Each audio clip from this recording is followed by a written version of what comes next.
우리 같이 고백하겠습니다. 우리 사랑합시다. 좀 담백하게 볼까요? 우리 사랑합시다. 우리 사랑할까요? 하나님이 나를 사랑하십니다. 오늘 우리 성가대 가서 그 사랑 전하기 위해 그랬는데, 사랑의 결정체가 누굽니까? 그리스도이신 줄 믿습니다. 그리스도가 그 증거입니다. 성령 충만 받읍시다. 오늘 하나님이 우리에게 주신 말씀의 제목은 오직 하나님의 은혜로입니다. 그러면 하나님의 은혜가 도대체 어디까지 그 범위가 있는가? 우리가 그 생각을 해봐야 되겠죠. 머리끝부터 발끝까지인가? 아니면 머리쯤에서 끝나는가? 아니면 발끝에 올 때쯤에 안 되는가? 혹시 우리가 잘못하면 또 그 은혜는 소멸되는 거 아닌가? 우리는 이런 생각들을 많이 해보셔야 됩니다. 그래야 하나님을 올바르게 우리가 어디까지 의지할 것인가, 이게 결정이 되어지죠. 하나님을 내가 어디까지 믿으면 될까? 라는 부분들이 나와집니다. 내가 하나님을 믿고 이렇게 안심하고 있어도 되는 것일까? 안심하고 된다라는 결론이 오늘 여러분들에게 꼭 나와지기를 예수님의 이름으로 축복합니다. 우리가 지난주의 말씀에는 이제는 여호와를, 이제는 하나님을 뭐 하라고요? 좀 경외 좀 해라, 이제 이런 말씀이었습니다. 하나님을 도무지 믿지 않으니까, 하나님의 은혜를 너희가 도무지 잘 모르니까, 그러다 보니까 자꾸만 이상한 질문들을 한다는 거죠. 로마서 8장 30절에 뭐라고 되어 있습니까? 그가 미리 정하신 자들을 어떻게 했다고요? 또한 부르시고, 부르신 자들을 또한 의롭다 하시고, 의롭다 하신 그들을 또한 어떻게 했다고요? 영화롭게 하셨다. 하나님이 보실 때 아름답다라는 것입니다. 세상에 내놓아도 부끄럽지 않도록 하나님이 하셨다라는 것이 영화롭다라는 얘기입니다. 그럼 우리는 그렇게 보여집니까? 일단 하나님 보시기에 내가 합격입니까? 아닙니까? 그러니까 하나님 좀 경외하시라니까요. 하나님이 은혜로 다 그렇게 미리 정하셨습니다. 하나님이 우리를 만들어 가시는 과정 속에 그 마지막에 이미 하나님이 정해놨어요. 영화롭게 하시는 것입니다. 능력이 많으면 실패율이 떨어지죠. 그렇죠? 근데 능력이 전능하면 실패율이 몇 퍼센트? 0%입니다. 반드시 하나님이 그리 하시겠다라고 우리를 부르셨습니다. 그리고 하나님이 로마서 8장 31절 39절에 보니까 하나님이 우리 편이십니다. 하나님이 나를 의롭다 하셨고, 그러니 누가 우리를 감히 대적하고 정죄하겠냐? 심지어 그리스도께서 여전히 우리를 하나님 우편에서 나를 위하여 친히 간구하고 계시니 그 사랑의 손 누가 끊어낼 수 있겠느냐? 그게 하나님이 지금 우리에게 베푸시는 은혜의 중요한 내용입니다. 그런데 이걸 모르니까, 우리도 모르게 자꾸만 이 하나님의 은혜를 모르니까 사람들이, 왜 그러면 하나님이 우리를 이렇게 미리 정하시고 선택하셨는데, 그러면 하나님은 왜 다른 사람은 선택을 안 해주시느냐? 왜 버렸냐? 이런 질문들을 또 한다는 거죠. 우리는 우리의 상태를 좀 아셔야 됩니다. 그리고 하나님이 누구신지를 꼭 아셔야 된다고 얘기했습니다. 하나님은 토기장이고 우리는 진흙에 불과하다, 그렇게 되어져 있습니다. 그 말씀을 이해가 안 되시는 분들은 지난주 새벽 예배, 주일 예배, 수요일 예배 말씀을 계속 한번 들어보십시오. 새벽마다 또 수요일날, 주일날 계속 말씀을, 이 본문을 가지고 나누었습니다.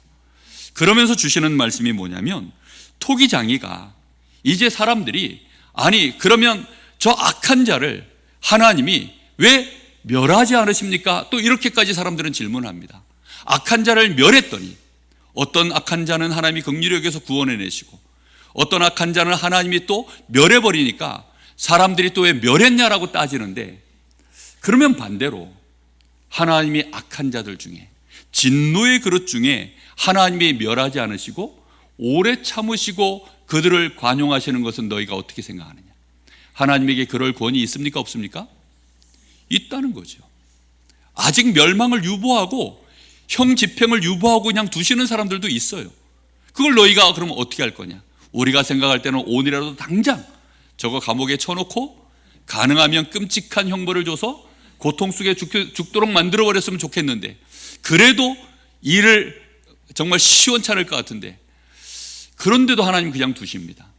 그런데 더 충격적인 말씀이 그 뒤에 있습니다. 하나님이 긍휼히 여기시는 그릇, 긍휼히 여기는 그릇은, 긍휼의 그릇은 어떤 그릇일까요? 긍휼을 베풀려고 하나님이 준비하신 그릇입니다.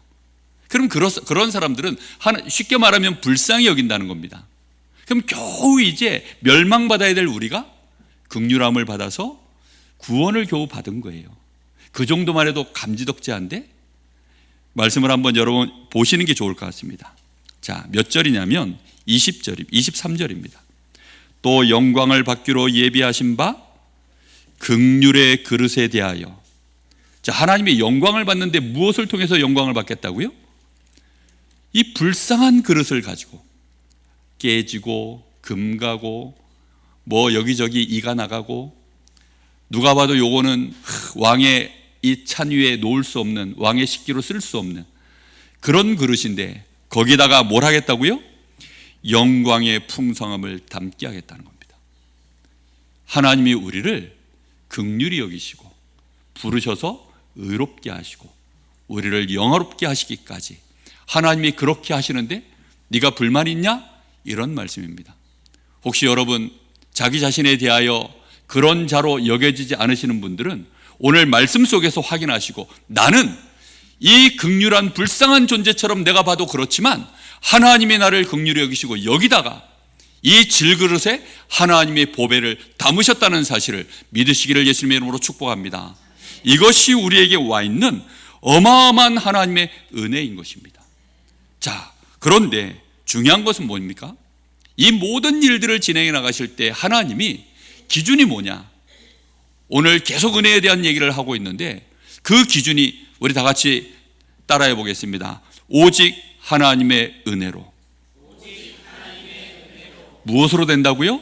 오직 하나님의 은혜로. 그렇습니다. 지난 금요 예배 때도 말씀을 드렸지만, 하나님이 미리 정하셔서 부르시고 의롭게 하시고 영화롭게 하신 그 모든 과정을 하나님이 미리 하셨기 때문에, 미리 정하셨기 때문에 우리가 개입한 것이 있습니까? 없습니까? 하나도 없습니다.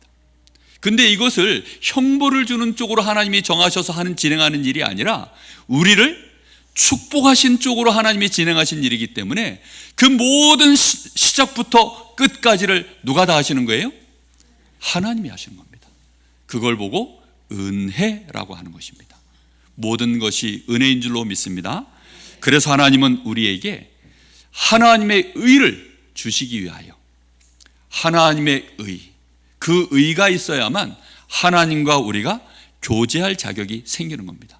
하나님과 우리가 어깨를 나란히 할 수 있는 자격이 되는 거예요. 어디 어깨를 함부로 하려고, 어디 맘먹으려고. 하나님이 우리를 인격적으로 맘먹어도 되도록 하나님과 함께 할 수 있는 존재로 하나님이 우리를 그렇게 축복하신 것입니다. 하나님의 그 위격은 우리가 상상할 수 없는 창조주이신데, 피조물에 불과한 우리를 하나님이 사랑하시고 우리도 하나님 사랑하는 것을, 우리가 하나님 찬양하는 것을 하나님이 들으시겠다고 하는 겁니다. 그걸 기뻐 받으시겠다는 겁니다.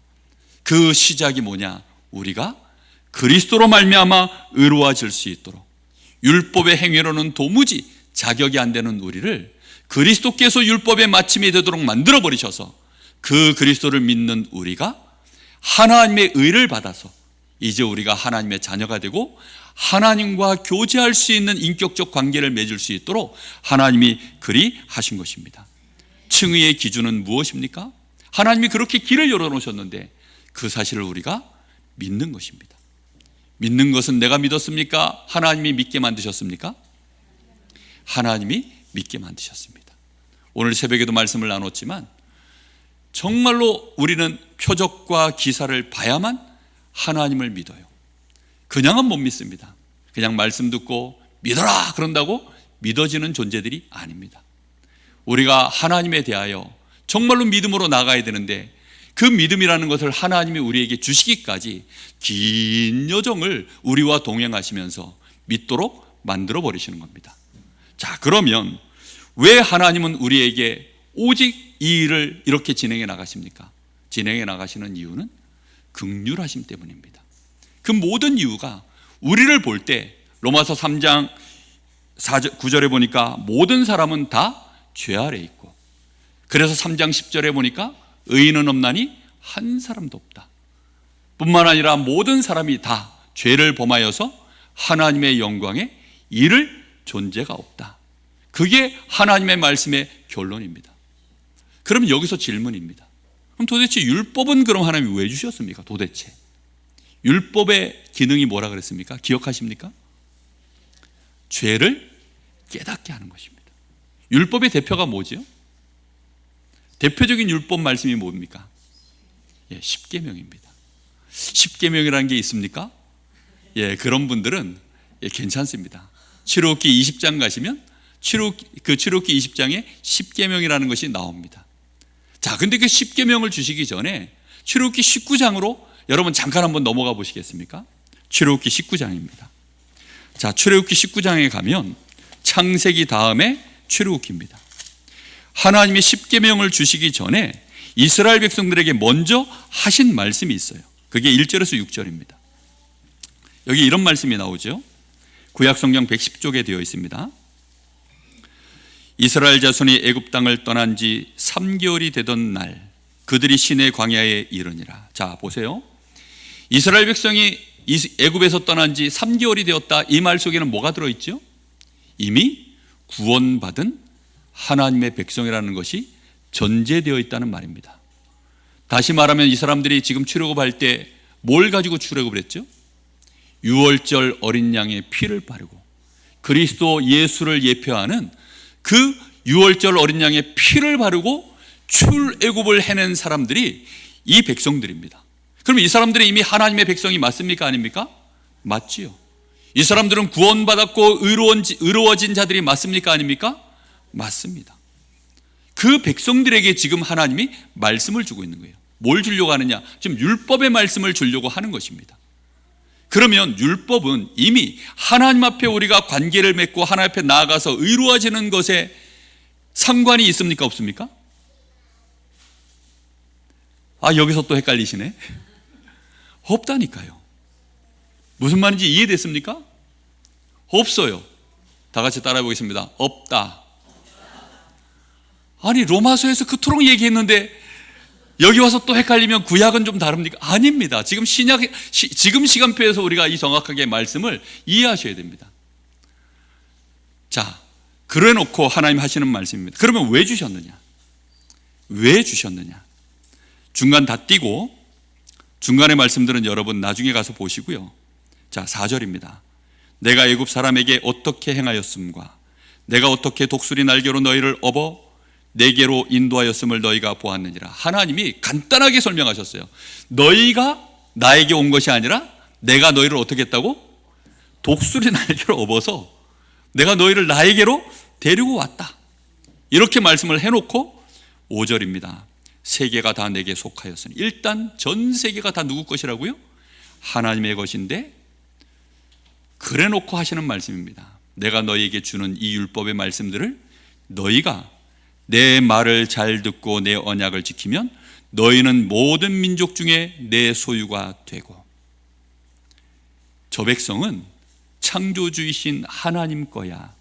건드리면 돼, 안 돼? 안 돼. 함부로 대했다간 어떻게 돼요? 큰일 나. 그런 말입니다. 하나님이 완전히 대표적인 모델로 세우겠다는 겁니까? 세우겠다는 겁니다. 더 의롭게 되어진다는 말이 아니라 이 사람들을 지금 어떻게 하겠다는 거예요? 영화롭게 하겠다는 겁니다. 영광이 되도록 만들어버리겠다는 겁니다. 그래서 이 율법은 우리에게 누구를 내가 하나님 앞에 나를 증명해내는 것도 아니고 내가 이만큼 더 의로워졌습니다라고 하는 행위가 아니라 또 저 사람이 지키지 못하면 정죄용으로 주신 것이 아니라 뭐 하라고 준 겁니까? 영광스러워지라고 우리에게 주신 것입니다. 자, 그 뒤 말씀을 읽어보겠습니다. 계속 보면 6절에 너희가 내게 대하여 뭐가 된다고요? 그때는 민족과 민족으로 얘기를 했기 때문에 제사장 나라가 되도록 만들겠다. 전 세계 앞에 너희가 제사장 나라, 다시 말하면 너희를 통하여 저들이 죄사함을 받고 너희들이 하나님 앞에 나와서 구원받을 수 있는 그 증거를 너희를 통하여 내가 이루겠다라고 말씀하고 있는 것입니다. 그리고는 거룩한 백성이 되리라. 전혀 다른 종류의 축복된 백성이 되도록 내가 만들겠다. 너는 이 말을 이스라엘 자손에게 전할지니라 해놓고 하나님이 이제 무대를 만듭니다. 무대를 쫙 만들어 놓습니다. 함부로 범접할 수 없는 하나님의 위엄을 쫙 세팅해 놓고, 그리고 이제 이스라엘 백성들에게 이 산에 넘어오지 말도록 하여라 하면서 하나님이 이제 저 흑암 속에서 하나님이 우레와 같은 목소리로 말씀을 선포하기 시작합니다. 그게 20장 1절부터 이제 나가는 말씀입니다. 하나님이 이 모든 말씀을 말씀하여 이르시되 나는 너를 애굽 땅 종 되었던 하면서요, 4가지 계명을 하나님에 대하여 말씀하고 있습니다. 그리고 뒤에 5계명부터 10계명까지가 이제 사람에 대한 이 계명을 말씀하고 있습니다. 자, 그런데 주로 우리는 10계명 중에 어디를 중요하게 보죠? 1계명부터 4계명입니까? 5계명부터 7계명입니까? 가만히 생각해 보니까 이게 뭔가 잘못됐죠. 내 부모를 공경해라. 공경하지 못하는 인간 보면 저 호로 자식을 봤나 이러면서 욕하고, 그 다음에 살인하지 말라, 그리고 간음하지 말라, 뭐 이게 쭉쭉쭉 나옵니다. 살인하면 어떻게 됩니까? 이거 심각한 문제죠. 당장 저것은 감옥 때려 넣어야 되고 저거는 죽여 마땅하고 이렇게 합니다. 간음하면 어떻게 됩니까? 저 현장에서 간음하다 걸리면 저거 당장 돌로 쳐 죽이고, 도둑질하다 걸리면 또 형벌을 받아야 되고, 뭐 이웃에게 거짓 증거하고 이웃의 것을 탐하고 이러면 전부 다 그것은 심각한 범죄로 우리 모두가 그렇게 이미 인식하고 있습니다. 그런데 1계명부터 4계명이 사실은 훨씬 중요합니다. 내 하나님 여호와는 오직 유일하신 하나님이시니 나 외에 다른 신을 너에게 두지 마라. 그러면서 우상으로 형상을 만들지 마라. 그리고 안식일을 거룩하게 지켜라. 내 이름을 망령되게 부르지 마라. 이것을 만약에 너희가 지켜내면 1000대까지 내가 복을 주겠다. 이걸 못 지키면 어떻게 하겠다고요? 사족을 멸하겠다고 합니다. 아니, 살인을 하면 그 사람만 쳐 죽이면 돼요. 1계명, 5계명부터 10계명까지는 잘못한 그 사람에게만 죄를 묻습니다. 근데 요 계명은 안 지키면 어떻게 된다고요? 사족을 멸하신답니다. 뭐가 더 훨씬 중요해요? 1계명부터 4계명까지입니다. 그럼 여러분의 가정과 가문에 지금 문제가 와 있고 어려움이 온 것은 1계명부터 4계명일까요? 5계명부터 10계명일까요? 뭔가가 지금 가문의 흐름이 이상하다면, 나 당대의 문제가 좀 왔다면 그거는 5계명부터 7계명, 10계명 사이에 어떻게 좀 찾아보면 될 수도 있어요. 그러나 그게 아닙니다. 하나님은 그만한 능력이 있고 위엄이 있고 충분한 분이시니 너희가 부모를 공경할 수 있을 만큼 내가 너희에게 충분히 해주겠다. 내가 너희가 살인하지 아니하도록 남의 것 뺏으려고, 남의 것 내가 짓밟으려고, 나를 증명하고 내가 뭔가를 더 소유하려고 그런 짓 하지 않아도 되도록 내가 너희에게 충분히 너희의 하나님이 되겠다. 너가 도둑질하지 않고, 네가 간음하지 않고, 네 삶 속에서 거짓말 같은 거 일절하지 않고 세상의 모든 불신자들이 그렇게 살아간다 할지라도 너희는 그렇게 살지 않아도 되도록, 모든 사람들이 안식일도 모르고 하나님 앞에 예배도 모르고 살지만 너희는 하나님 앞에 예배하며 사는 백성이 되도록 내가 충분히 너희에게 그런 하나님이 되겠다라고 하나님이 말씀하는 것입니다. 그게 율법이에요. 근데 그게 우리한테 됩니까? 안 됩니까? 안 되는 거죠. 그래서 하나님은 그렇게 너희가 몸부림치지 말고, 안 되는 건 내가 다 아니까 이미 너희에게는 그래서 내가 긍휼의 그릇을 준비해놨다. 그리로 들어가라는 것입니다. 하나님이 우리에게 긍휼로, 인자하심으로, 용서하심으로, 사랑하심으로 그리스도를 대신 죽게 만드시고 그가 율법의 모든 요구를 다 이루도록 만들어서 그리스도가 뭐에 마침이 되도록 만들었습니까? 율법의 마침이 되도록 하나님이 그렇게 하셨다는 것입니다. 그런데 문제는 뭐죠? 사람들은 그게 마음에 안 드는 거예요. 그래도 좀 우리가 보기에 시원한 면이 좀 있어야지, 그죠? 우리가 볼 때 그래도 뭔가 공감대가 형성이 돼야지. 이게 뭔가 그렇잖아요. 우리가 아는 것은 그래도 우리 편에서 뭔가가 이렇게 그 미련을 못 버려서 나온 신학이 그게 알미니안 신학입니다. 알미니아라는 것이 하나님을 믿는데 하나님을 100% 믿고 하나님이 다 해주시는 오직 은혜. 에이, 빈대도 낯짝이 있지. 어떻게 하나님께 다 의지해가지고 그렇게 할 수 있어? 우리 편에서 그래도 좀 뭐라도 해드려야지. 그래야 우리도 좀 면이 쓰지. 그래야 또 하나님이 보실 때 우리가 조금 뭐 좀 이렇게 좀 하는 짓이 있어야 다른 사람들도 좀 그게 인정이 돼야 하나님이 축복하실 때, 아, 쟤는 그래서 하나님이 축복하셨구나, 이렇게 좀 되는 거지. 이게 알미니안주의입니다. 근데 우리가 믿는 신학은 하나님의 절대 주권, 오직 은혜, 불강력적인 은혜, 우리 인간의 전적 타락, 이걸 보고 칼빈주의라고 합니다. 그러니까 칼빈주의가 아니라 성경의 가장 정확한 이 하나님에 대하여, 하나님이 우리에게 주신 이 은혜에 대하여 정확하게 밝혀낸 인물이 칼빈이어서 칼빈의 사상을 받아서 장로교가 시작되어진 것입니다. 그래서 우리는 그 은혜 안에서 100% 하나님의 은혜로 되어진다는 사실을 믿는 사람들입니다. 근데 이게 안 되니까 유대인들, 이스라엘 백성들은요, 율법의 행위를 쫓아서 의에 이르려고 몸부림을 친 겁니다. 믿음을 의지하지 않냐고 행위를 의지하는 사람들은 그래서 도무지 오직 예수를 믿음으로 되어진다는 이 말이 결국은 그들에게 뭐가 되어져요? 부딪히는 돌이 됩니다.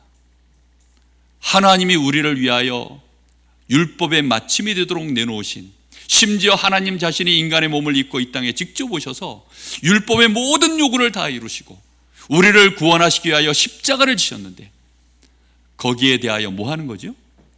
반항을 하는 사람이 된 겁니다. 그래서 부딪히는 돌, 걸리는 돌, 거치는 바위, 이렇게 돼버린 것입니다. 도무지 납득이 안 되는 거죠. 안 믿어지는 것입니다. 여러분 믿어지십니까? 여러분이 의로우십니까? 맞습니까? 아니, 그것으로 된다니까요. 오직 예수 한 분으로 되어진다는 이 사실, 이게 오직 믿음으로 되어진다는 이 사실. 그래서 여기 이방인 얘기가 나오는 겁니다. 갑자기 이방인 얘기가 나오는 게 아니라 이방인들은 하나님의 은혜와 연결되어진 이 역사가 없는 민족들입니다. 그냥 우상 숭배만 계속하고 십계명 중에 가장 심각한 사족을 멸하는 그 죄를 계속 범하고 있는 백성들입니다. 그런 이방인들에게 어느 날 하나님이 묻지도 따지지도 않고 그들에게 은혜를 주셔서 그들이 오직 예수를 믿음으로 말미암아 거룩한 백성이 되어지도록 하나님이 하신 것입니다. 그러니 이 사실에 대하여 유대인들이 볼 때는요, 납득이 됩니까? 안 되죠. 그러니까 또 뭘 얘기하죠? 야, 우리는 전통적으로 하나님의 백성으로 부름받을 때 할례를 행했어. 한동안 할례 얘기했었죠, 로마서 시작할 때. 그러니 너희들 할례를 행해야 돼. 그리고 너희들 율법의 이런 중요한 규례들은 너희가 반드시 지켜내야 돼. 그거 안 지키면 너희 취소야. 그것만으로는 안 돼 라고 또 가르치고 자기 자신들도 그걸로 증명해내려고 끝까지 몸부림치는 백성들입니다. 그러다 보니까 누구하고 계속 부딪힘이 되죠? 예수님과 부딪힘이 되는 것입니다. 그러니 그 예수가 걸림돌이 되니까 걸리는 것은 어떻게 하려고 그러죠? 치워버려야죠. 그래서 예수를 치운 것입니다. 그게 십자가예요. 여러분, 믿음의 형제와의 관계, 그 사이에 오직 예수로 적용을 하면 손해보는 것 같죠. 저 인간한테 내가 욕이라도 한마디 시원하게 하고 나서 그렇게 관계가 다시 회복해야 이게 이제 후련해지는 건데, 욕도 한마디 못하고 욕하면 죄라 하고 욕하면 그거 하나님 자녀로서 그거 자격 없다 하고 막 이런 식으로 나오니까 이거 뭔가 좀 그래도 비판도 하고 욕도 하고, 저 인간한테 내가 저 인간한테 내가 용서 받아야 될 일이 있으면 용서도 받고 다 해야 되는데, 이런 거 못한 채 그냥 이걸 간다고? 열 받습니까? 안 받습니까? 솔직해지세요. 아니, 이유 없이 지난밤에 남편이 밤을 새고 들어온 겁니다. 그러면 여러분, 남편이 이유 없이 밤을 새고 들어왔어요. 그럼 여러분 납득이 됩니까? 납득 다 되시나 보네. 가정의 달의 은혜를 많이 받으셨나 봅니다. 정말 이게요, 꼬치꼬치 캐물어서 반드시 확인을 해야 될 거 아닙니까? 그런데 하나님은 그러지 않으시겠다는 겁니다. 하나님은 그리스도를 통하여서 그 모든 죄가를 싹 다 끝내셨다는 것입니다. 그러니 이게요, 쉽게 우리 안에 수용되기 어려운 얘기인 것입니다. 여기 말씀에 보면, 그래서 이 사람들은 어떻습니까? 10장으로 가볼게요. 오늘 본문 말씀 넘어가 보겠습니다. 돌아가 보시면 여기 이렇게 나옵니다. 10장 2절 3절에 내가 증언하노니 그들이 하나님께 열심히 있으나, 열심히 있는 게 중요한 게 아니라 무슨 지식이 없어요? 올바른 지식이 없어서 올바른 지식을 따른 것이 아니니라. 그 올바른 지식 안에 뭐가 안 들어가 있죠? 하나님의 의를 모르고 자기 의를 세우려고 힘써 하나님의 의에 복종하지 아니하였느니라. 이렇게 되어지니까 하나님의 의가 자신들의 의하고 어떻게 되어집니까? 부딪히는 거죠. 그러니 하나님 필요 없다는 것입니다. 우리는 내 의를 세워서 하나님 앞에 증명해서 내 것을 내놓으십시오. 내가 이만큼 했으니 나에게 응답하십시오. 내가 이만큼 헌신했으니 하나님이 이제쯤이면 나에게 해주셔야 되지 않습니까? 라는, 우리는 그런 생각을 수없이 하죠. 제가 그랬거든요. 중고등학교 시절에 나름 성가대 열심히 했습니다. 또 총각으로 교회에서 집사로 임명받을 만큼, 제가 24, 25때 교회에서 집사했거든요. 서리 집사로 차량 운행했죠. 찬양인도 했죠. 성가대 지휘했죠. 거기다가 또 중고등부 교사했죠. 찬양인도를요, 주일 오전, 주일 저녁, 수요 예배, 차량 운행, 웬만한 전도사 뺨치는 일을 했습니다. 근데 보수를 한 푼이라도 받았냐? 한 푼도 안 받았어요. 그럼 누가 갚아주셔야 돼요? 하나님이 응답하셔야지, 양심이 있으시면. 저는 그렇게 생각했습니다. 근데 응답이 안 와요. 되는 일이 없습니다. 어느 날 편도선 수술했는데 그게 터져가지고 피를 다 쏟고, 좀 해보려고 하니까 또 어느 날 교회에서 싸움 나고, 또 취직 좀 해보려니까 그 취직이 나고 안 맞고, 얼마나 괴로운지요. 어쩔 수 없이 인생을요, 그냥 스트레스 풀려고 몸부림치는 시간으로 하나님을 떠나야 되겠다, 하나님 나를 싫어하시나 보다, 이렇게 생각하고요, 도망가려고 그랬습니다. 여러분은 혹시 어떠십니까? 하나님께 서운한 거 있으신 분 있으시면 오늘 빨리 내려놓으시기를 예수님의 이름으로 축복합니다. 축복으로 안 되면 협박합니다. 정말 여러분, 이거 내려놓으셔야 돼요. 우리의 의는 아무것도 증명할 것이 없습니다. 하나님이 하시는 것인 줄로 믿습니다. 내 의를 세워서 증명할 필요가 없습니다. 자, 결론입니다. 그렇다고 한다면 오직 하나님의 은혜로 되어집니다. 자, 하나님의 은혜로 되어지는데, 하나님이 일단 우리가 예수 믿을 수 있도록 누구로 역사하십니까? 성령. 그 성령의 별명이 보혜사입니다. 하나님이 우리를 보호하시고 은혜 주시고 우리를 가르치셔서, 너는 죄인이야, 너가 얼마만큼 죄인이냐, 씻을 수 없는 죄인이야, 너는 구제받을 길이 없어, 하나님만이 너를 해결할 수 있는데 그분이 바로 그리스도 예수야, 알게 하기까지 누가 역사하십니까? 주의 성령께서 미리 정하시고 부르시고 의롭다 하시는 그 우리 인생의 긴 여정의 그 자리에 오기까지 성령께서 직접 다 역사하신 것입니다. 그럼에도 불구하고 우리는 예수 믿고 난 이후에도 우리는 여전히 어떻죠? 여전히 또 사망의 몸을 갖고 있어요. 그러니까 이 사망의 몸을 갖고 있는 우리를 위하여 여전히 주님은 우리에게 또 어떻게 하십니까? 함께하고 계십니다. 예수 그리스도로 말미암아 우리와 함께하고 계십니다. 시편 51편에는 우리의 죄에 대하여 뭐라고 얘기합니까? 그 시편 51편이요, 구약 성경에 나와 있는 대표적인 회개의 시입니다. 대표적인 회개의 시예요. 누가 회개한 시인 줄 아세요? 다윗이요. 언제 회개한 내용이냐? 그 밧세바, 그 밧세바를 범하고 난 이후에 남의 여자의 아내를 범한 겁니다. 그 범한 우리아의 아내를 범하고 난 이후에 우리아를 죽이고, 그리고 밧세바를 취한 그때에 이제 하나님 앞에 나단에게 이제 지적을 받고 그가 범죄한 것을 깨닫고 하나님 앞에 회개하는 내용입니다. 그럼 회개하는 내용이 어때야 될 것 같아요? 생각보다 좀 뻔뻔합니다. 회개 내용이 우리가 생각하는 그 정도 내용이 아니에요. 자, 한번 가보겠습니다. 시편 51편. 아마 여러분 이 내용 보시면, 야, 진짜 이 정도 회개하면 된단 말인가? 오늘 여러분의 많은 부분들을 내려놓을 수 있게 되기를 바랍니다. 자, 거기 앞에 설명이 써져 있죠. 다윗의 시, 인도자를 따라 부르는 노래. 다윗이 밧세바와 동침한 후 선지자 나단이 그에게 왔을 때, 그러니까 뭐 이제 죄가 발가벗겨져 가지고 완전히 이거는 뭐 진짜 막 너무너무 부끄럽고 창피한 그 상황 속에서 다윗이 하나님 앞에 회개하는 내용입니다. 뭐라고 얘기하느냐? 하나님이여, 주의 인자를 따라 내게 은혜를 베푸시며. 자, 그 순간에 뭘 구하고 있어요? 은혜를 베푸시며. 회개하는데도 뭐가 필요해요? 은혜가 필요합니다. 그리고 주의 뭘요? 많은 긍휼을 따라 내 죄악을 어떻게 해달라고요? 아유, 뻔뻔하죠. 내 죄악을 지워주소서. 이 내용이 답니다. 그게 계속 그 얘기예요. 계속.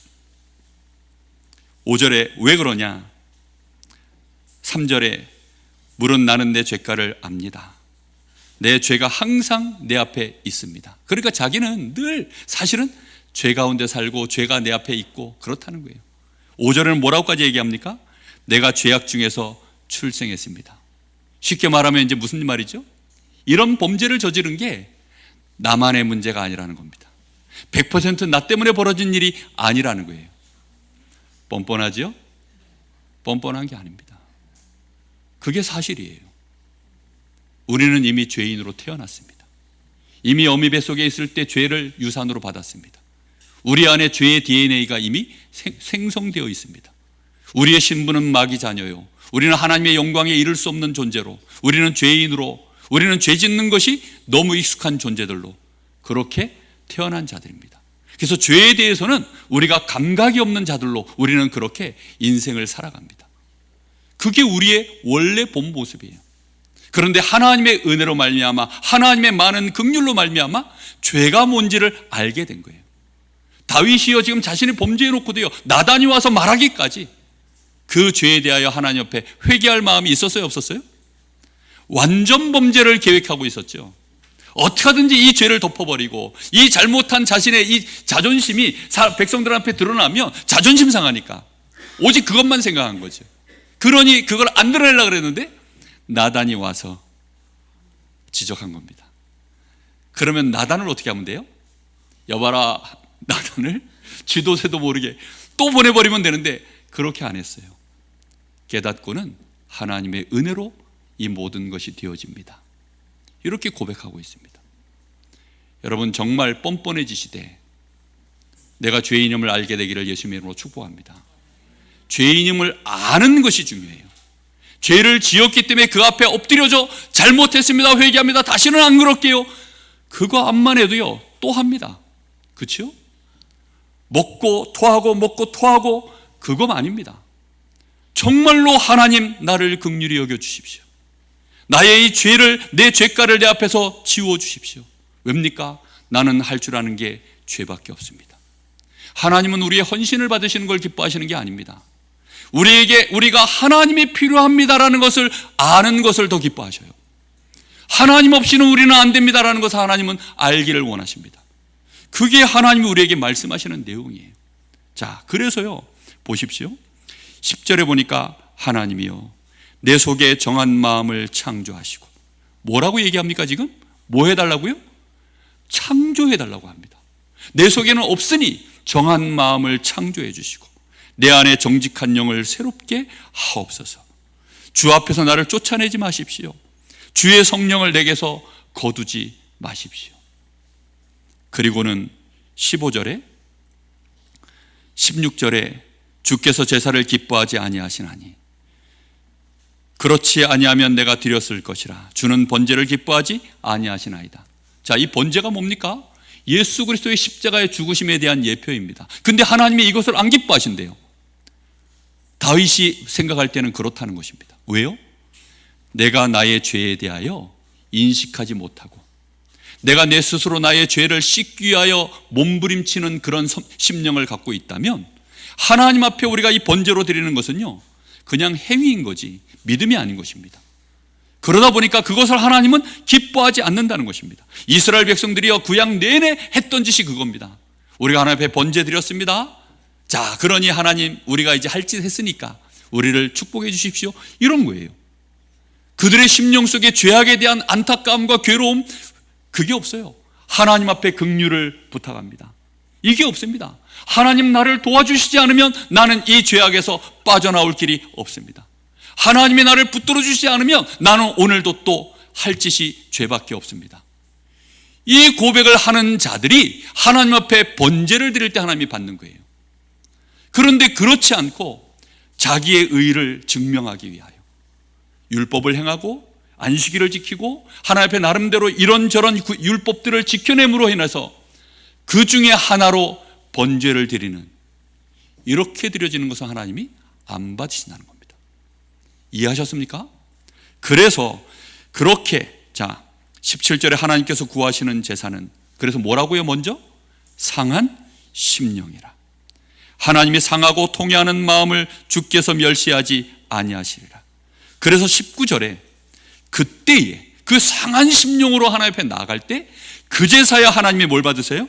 주께서 의로운 제사와 번제와 온전한 번제를 기뻐하시리니 그때에 그들이 스스로를 주의 제단에 드리리이다.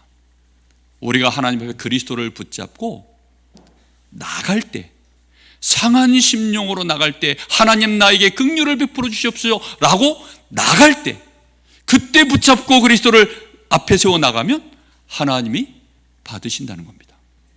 무슨 말인지 이해됐습니까? 오늘 여러분 이 은혜를 꼭 누리시기 바랍니다. 오직 예수 그리스도, 이거 아니면 그리스도가 우리에게는 거치는 돌, 부딪히는 돌, 걸림돌밖에는 안 되는 것입니다. 반드시 기억하십시오. 자신을 증명하려고 하지 마십시오. 자신을 증명할 자리에 있다 할지라도 그것도 하나님의 은혜임을 기억하십시오. 우리 지난주 말씀 나누었죠. 마태복음 20장에 거기에 포도원 품꾼에 대한 얘기를 했습니다. 아침에 일찍 부름받은 6시쯤에, 그리고 9시, 12시, 3시, 그리고 마지막으로 부른 사람이 누구죠? 5시에 부름받은. 6시에 일이 끝납니다. 한 데나리오씩 다 줍니다. 그런데 누가 와서 아우성을 칩니까? 아침에 6시에 부름받은 일꾼들이, 아니 5시에 부름받은 저 사람도 한 데나리온을 주는데 우리한테 똑같이 삭수를 주는 게 말이 됩니까? 라고 얘기하는 거죠. 5시에 와서도 누가 주는 겁니까? 긍휼을 하나님이 베푸시는 거예요. 5시에 온 사람들은 한 데나리온 주면 뭐라고 얘기할까요? 너무너무 감사합니다. 내가 이걸 받아도 될지 모르겠습니다. 막 벌벌벌 떠는 거죠. 그런데 6시에 온 사람은 한 데나리온 받으면 그걸 은혜로 여기지를 못하고 뭘로 여겨요? 삭수로 여기는 겁니다. 내가 이만큼 했으니. 그러면서 누굴 욕하죠? 하나님께는 원망을 쏟아내고 5시에 온 사람들을 향하여 나는 이만큼 일을 많이 했는데 네가 무슨 자격으로 삽들고 한번 폼이나 잡으려고 하던 그때, 그리고 네가 바로 삭살 받는데 받을 자격이 있냐? 라고 말하면 우리는 그런 자라면 할 말이 있어요, 없어요? 없지요. 그냥 할 말이 없어서 그냥 부들부들 떨고 있는 거죠. 이거 내놓으라 그러면 어떻게 하지? 이거 취소되면 어떻게 하지? 우리는 그러고 그런데 그때 하나님이 말씀하는 겁니다. 내가 그렇게 하겠다는데 꼽냐? 내가 내 것을 가지고 그렇게 하는데 내가 악하다고 하느냐? 그렇게 말씀하고 있습니다. 누가복음 15장에는 돌아온 탕자의 비유, 둘째 아들이 아버지 재산 일찍 받아가지고 저 멀리 나가서 다 쓰고 들어왔습니다. 그것도 사업하다 망한 게 아니라 지 하고 싶은 대로 마음껏 죄짓고 그 돈을 다 쓰고 돌아온 것입니다. 그랬더니 누가 화를 내죠? 아버지 옆에서 늘 자신을 증명한 줄로 착각하고 있는 첫째가, 아버지, 나는 아버지 옆에서 이토록 수고하고 한 번도 아버지 속속인 적도 없는데, 아버지는 내 친구들과 내가 잔치를 베풀 때 염소 한 마리 잡아준 적이 없더니 저 쓰레기 같은 놈이 들어왔는데 숫송아지를 잡아주고 잔치를 베풀고 다시 반지를 끼워주고 옷을 입혀주고, 이 말이 됩니까? 이 첫째는요, 또 누굴 욕하죠? 아버지 원망하고 둘째를 욕합니다. 우리가요, 뭔가 나의 의의를 증명해내기 시작하면 반드시 거기에는 뭐가 따라오죠? 누군가를 죽입니다. 무슨 말인지 이해됩니까? 누군가를 죽여요. 저 어렸을 때 새벽 예배 열심히 나갔는데 목사님이 안 나오길래 목사님이 왜 안 나오시냐, 그렇게 죽였다니까요, 내 마음으로. 어느 날 장로님이 안 나오니까 장로님이 왜 안 나오시냐, 그렇게 됐다니까요. 어느 날 선배 하나가, 1년 선배가 저를 꼴밤을 세게 때렸습니다. 얼마나 아팠던지 그 길로 2년을 교회 안 나왔어요.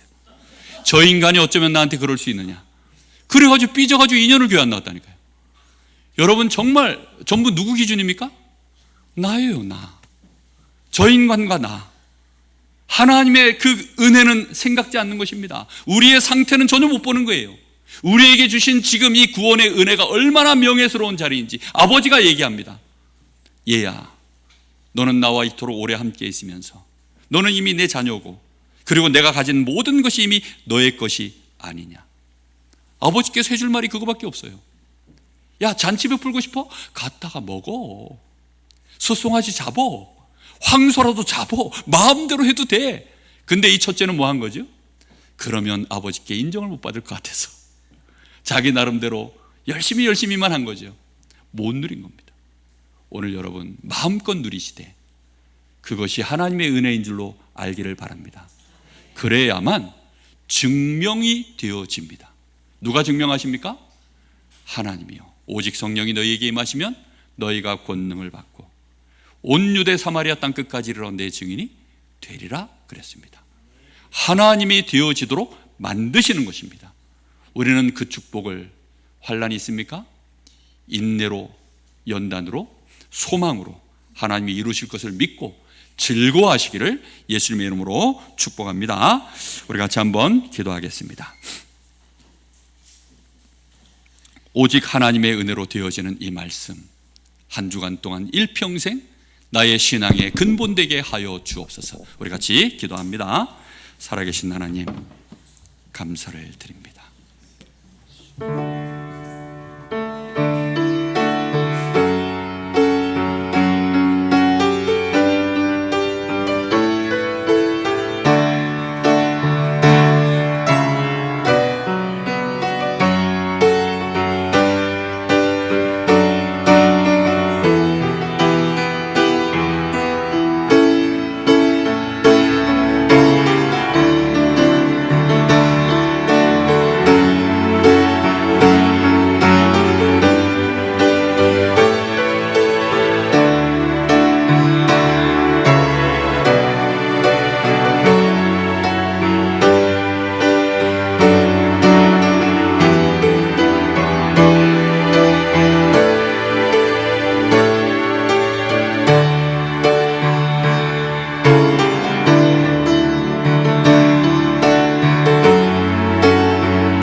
우리 주 예수 그리스도의 이름으로 감사하며 기도하옵나이다. 아멘. 찬송가 370장입니다.